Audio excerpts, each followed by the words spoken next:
Ilang pamilya sa Nueva Ecija at Olongapo City ang inilikas sa mga evacuation centers dahil sa baha. Tutukan sa report.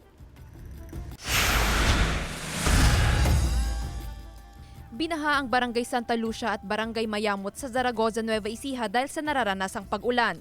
Kabuo ang 47 families katumbas ng 122 individuals ang inilikas mula sa dalawang barangay.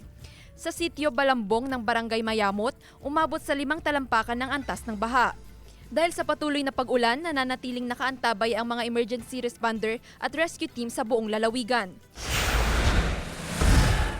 Nasa 165 na pamilya katumbas ng 517 na individual sa Olongapo City ang inilikas dahil sa epekto ng habagat.